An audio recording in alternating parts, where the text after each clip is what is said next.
Hello, আজ আমি চলে এসেছি ভেজ ফ্রাইড রাইসের রেসিপি নিয়ে। খুব সহজ পদ্ধতিতে ঘরে থাকা মাত্র কয়েকটা উপকরণ দিয়ে আজ আমি বানিয়ে নেব সেরা স্বাদের ভেজ ফ্রাইড রাইস। প্রথমে আমি এখানে 500 গ্রাম চাল নিয়েছি। তার মধ্যে আমি জল দিয়ে ভালোভাবে পরিষ্কার করে চাল ধুয়ে নেব। খুব বেশি প্রেসার দিলে কিন্তু চালগুলো ভেঙে যেতে পারে, সেই জন্য অল্প হাতে আলতো করে চালগুলোকে পরিষ্কার করে ধুয়ে নিতে হবে এবং সেটাকে 30 মিনিটের জন্য ভিজিয়ে রাখতে হবে।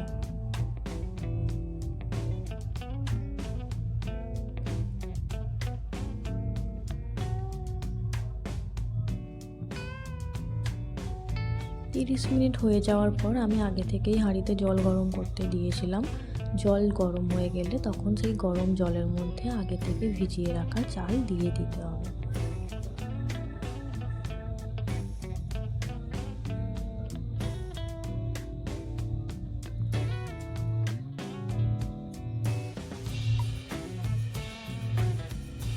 যেহেতু এটা বাসমতি রাইস, তাই ভাত কিন্তু খুব তাড়াতাড়ি হয়ে যায়। তার উপর আমরা 30 মিনিট আগে থেকে ভিজিয়ে রেখেছিলাম, তো এটা খুব খেয়াল করে রাখতে হবে যাতে ভাত ফুটে না যায়। এর মধ্যে আমি পরিমাণ মতন লবণ অ্যাড করে দেবো। এই দেখো, ভাত আমাদের ইতিমধ্যেই হয়ে গেছে। ভাতটা কিন্তু 80% মতো কুক করে নিতে হবে, এর থেকে বেশি হয়ে গেলে সেটা কিন্তু ওভার বয়েল হয়ে যাবে। তো ভাত রান্না হয়ে গেলে সেটাকে আমরা ছেঁকে নিয়ে অন্য একটি পাত্রে রেখে দেবো ঠান্ডা করার জন্য। এইখানে আমি গাজর কেটে নিয়েছি ছোট ছোট করে, আর একই রকম সাইজের বিনসও কেটে নিয়েছি। একটা কথা মাথায় রাখতে হবে, সবজিগুলো কিন্তু সব একই রকম সাইজের কেটে নিতে হবে। তারপর আমি কড়াইয়ের মধ্যে কিছুটা পরিমাণ রিফাইন অয়েল দিয়ে দিয়েছি এবং তার মধ্যে একটু ঘি দিয়ে দিচ্ছি।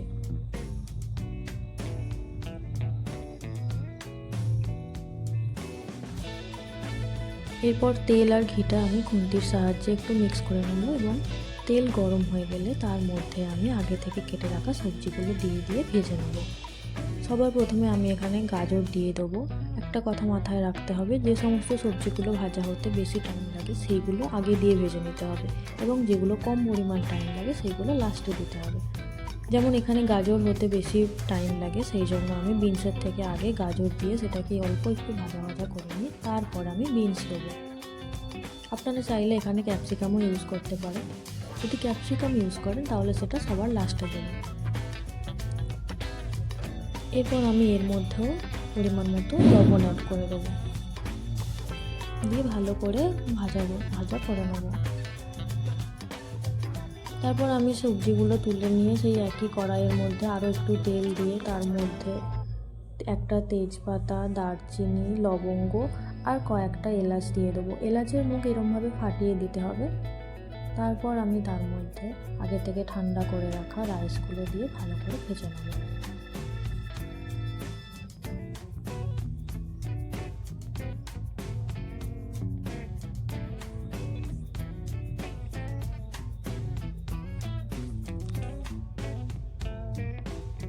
এরপর আমি এর মধ্যে আগে থেকে ভেজে রাখা সবজিগুলো দিয়ে ভালোভাবে মিক্স করে নেব।